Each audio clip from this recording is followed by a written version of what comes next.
Salam, kita akan mendengarkan firman Tuhan pada saat ini.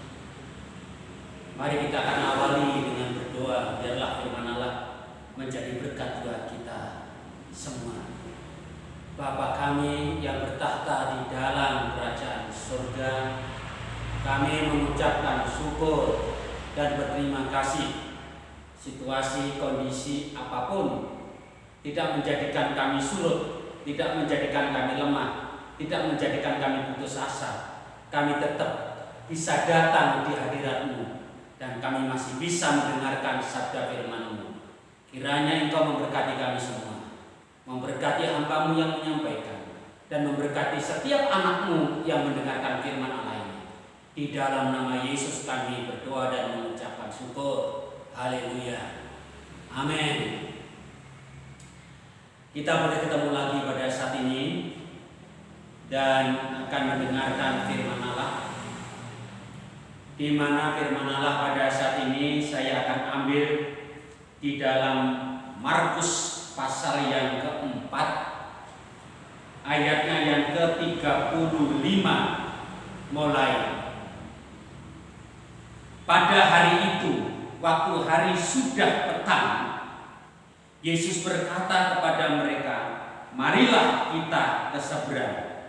36. Mereka meninggalkan orang banyak itu lalu bertolak dan membawa Yesus beserta dengan mereka dalam perahu di mana Yesus telah duduk, dan perahu-perahu lain juga menyertai dia.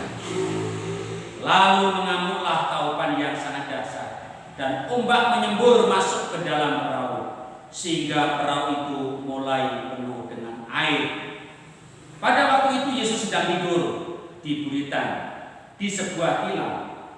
Maka murid-muridnya membangunkan dia dan berkata kepadanya, Guru, engkau tidak peduli kalau kita binasa. Ia pun bangun, mengerti angin itu, dan berkata kepada danau itu, diam, tenanglah. Lalu angin itu reda dan danau itu menjadi teduh sekali.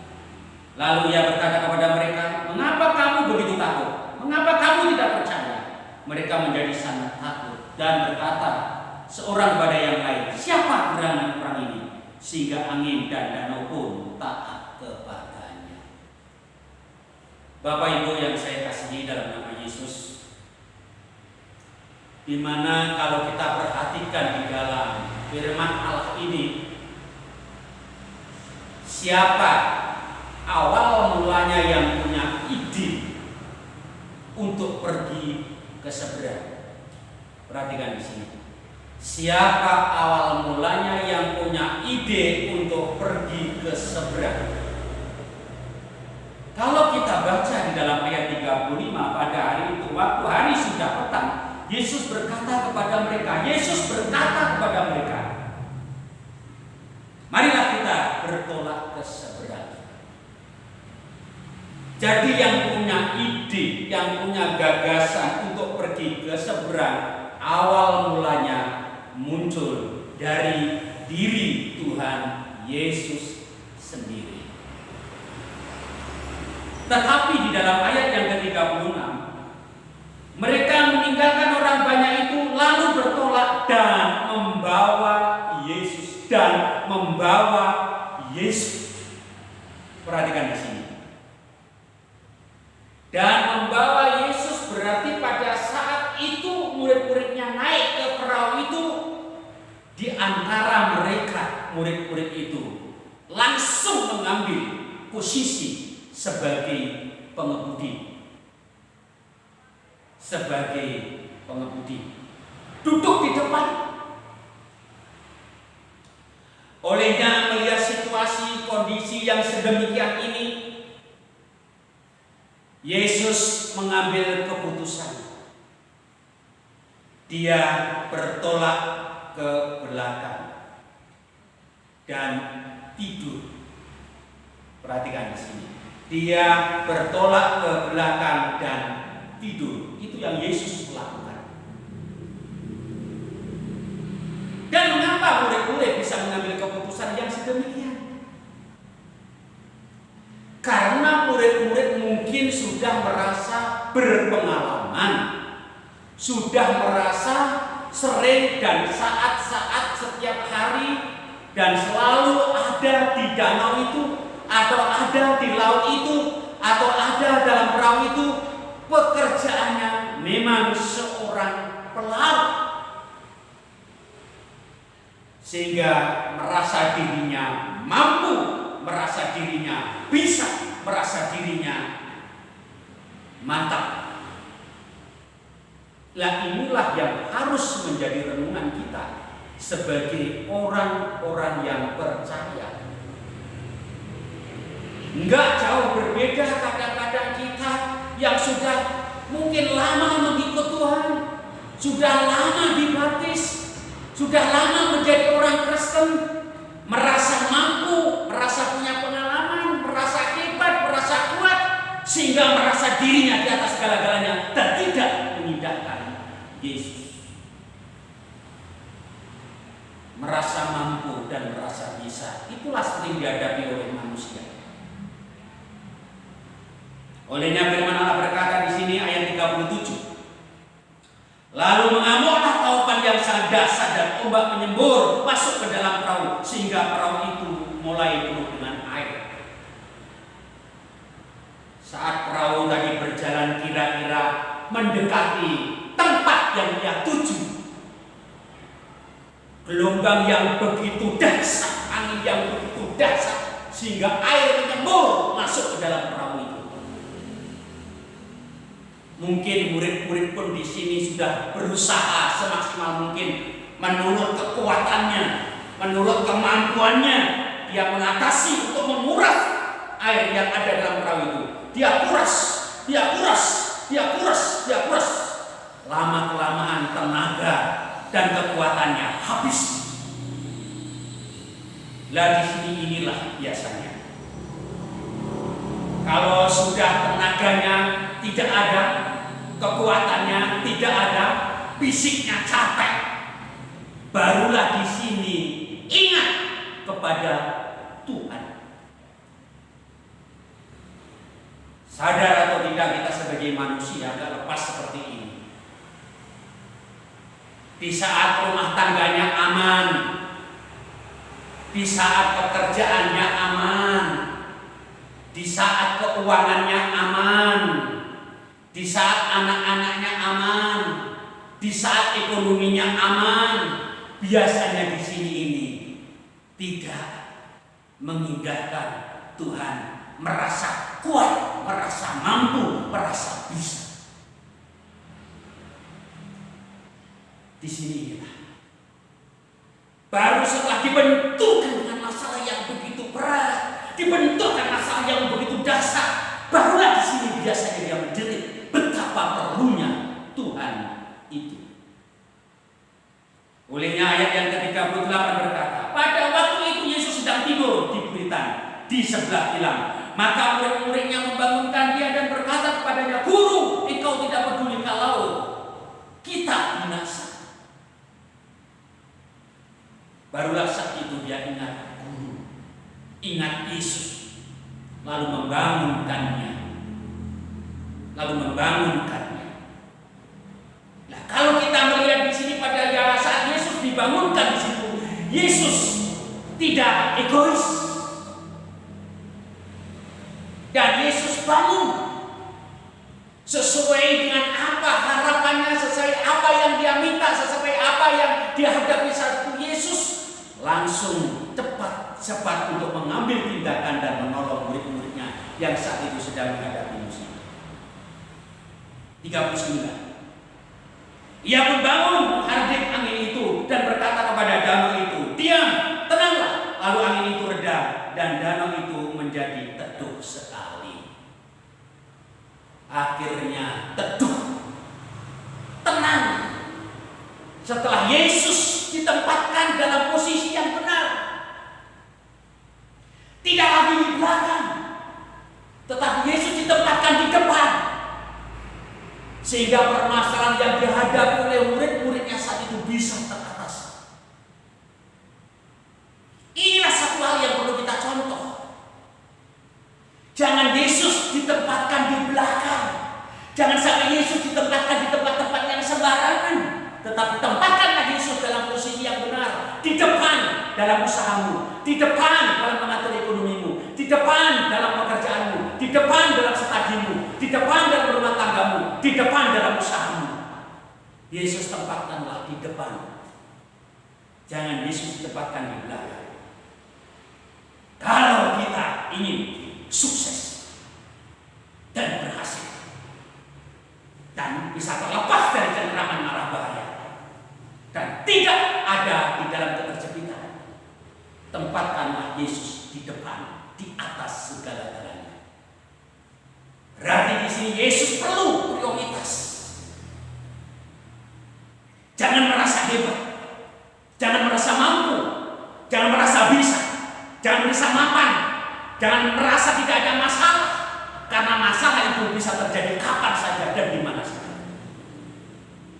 Jangan sampai kita menjadi manusia yang sombong. Jadilah manusia yang rendah hati dan yang selalu berharap dan menempatkan Tuhan di depan, di atas segala-galanya. Inilah waktunya. Inilah saatnya untuk kita mengambil langkah dan keputusan. Karena hidup ini tidak selama-lamanya kita ada dalam dunia ini. Olehlah pada saat kita mengikut Yesus, belajarlah kita untuk mengenal Yesus.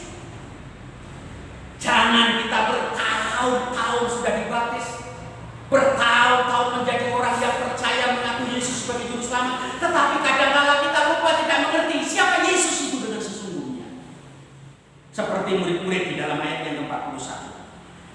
Mereka menjadi sangat takut dan berkata seorang kepada yang lain, siapa gerangan orang ini sehingga angin dan danau pun taat kepadanya?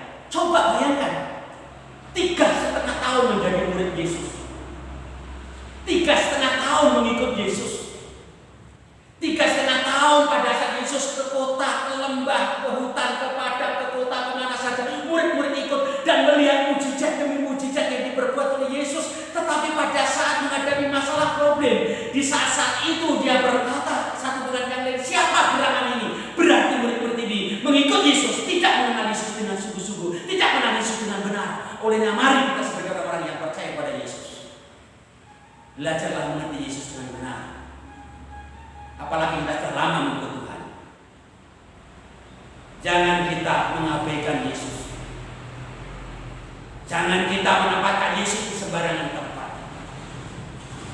Tempatkanlah Yesus di depan, di atas segala-galanya. Apalagi barusan saja kuasa Roh Kudus dicurahkan kepada kita. Mestinya pada saat Roh Kudus dicurahkan kepada kita sebagai orang-orang yang percaya, pastinya kita akan ada perubahan hidup yang lebih baik.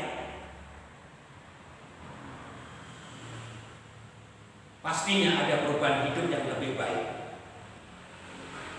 Dan iman yang semakin bertumbuh menjadi dewasa di dalam Tuhan.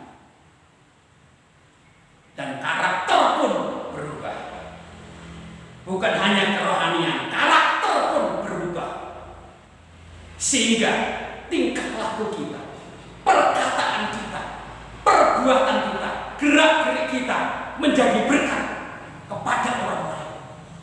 Menjadi berkat kepada istri, kepada anak, kepada orang tua, kepada mertua, kepada tetangga, kepada orang lain, kepada teman, di mana saja kita berada. Selain itu juga perubahan hidup yang lebih baik ini harus ada di dalam diri orang-orang yang percaya. Apalagi yang telah berdoa 10 hari dan memohon kuasa Roh Kudus tercurah, mestinya kita akan menjadi orang yang bisa menjadi berkat buat orang lain. Bagaimana caranya?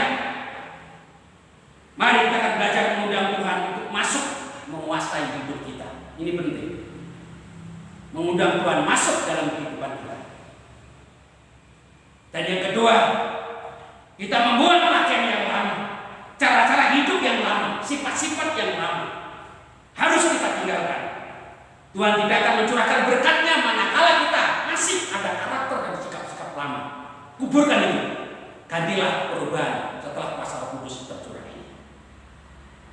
Beradalah dalam tempat dan kapasitas yang tepat. Di dalam gereja, dalam keluarga, dalam sekolah, dalam pekerjaan yang bisa mendukung kita mengalami pertumbuhan rohani. Mari kita akan kembangkan di situ, supaya berkat itu nampak lewat kehidupan kita masing-masing. Karena Yesus memanggil kita untuk menjadi saksi. Yesus memanggil kita supaya kita ini berdampak, berbuah. Bukan buah-buah yang negatif, tapi buah-buah yang positif. Bisa memberkati orang lain, bisa memberkati teman-teman kita, bisa membuat gereja itu maju, dan bisa memikirkan ke depan untuk gereja kita, khususnya yang ada di Asia Belanda ini. Kami mohon, mari kita akan sepakat, bergandengan tangan, saling mendoakan, saling mendukung, saling menopang, saling menguatkan, saling menghibur. Ini penting, karena gereja akan bertumbuh dengan pesat apabila di dalamnya itu ada hal-hal yang manis, ada hal yang indah, ada hal yang ingat dan enak didengar.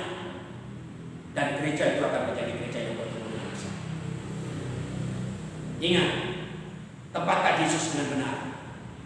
Tempatkan di depan, di atas segala-galanya. Jangan menempatkan Yesus di sembarangan tempat. Kita akan hancur dan kita akan mengalami musibah permasalahan yang berat seperti murid-murid ini. Tetapi kalau kita menempatkan Yesus dengan benar, segala permasalahan yang kita hadapi, pasti Yesus akan memberikan solusi dan kita akan menang. Amin. Bapa kami yang bertahta di dalam kerajaan surga, kami mengucapkan syukur. Biarlah sabda firman ini menjadi berkat buat kami semua. Berkat kepada setiap anak-anak yang mendengarkannya. Dan kami yakin dan percaya, yang lemah akan dikuatkan, yang susah akan dibuka, yang sakit akan disembuhkan. Dan tidak lupa kami berdoa buat bangsa dan negara kami, supaya secepatnya pulih seperti semula, dijauhkan dari pandemi virus 19 ini. Dan biarlah negara dan bangsa kami akan menjadi bangsa yang bertumbuh ekonominya, bertumbuh kesatuannya antara satu dengan yang lain, ada saling gotong royong, saling melengkapi, tidak saling mencaci maki, sehingga bangsa kami akan menjadi kuat dan bangsa kami akan menjadi bangsa yang diberkati oleh Tuhan. Angkat dua belah tanganmu tinggi-tinggi. Bapak, Ibu, Saudara sekalian, biarlah engkau menerima berkat dari persekutuan Allah Bapa, kasih sayang yang tunggal Tuhan Yesus Kristus, serta persekutuan yang karena kuat kuasa Roh Kudus, berkat menyertai Bapak, Ibu, Saudara-saudari sekalian, hari ini sampai selama-lamanya. Di dalam nama Yesus yang percaya katakan, Amin. Tuhan berkati.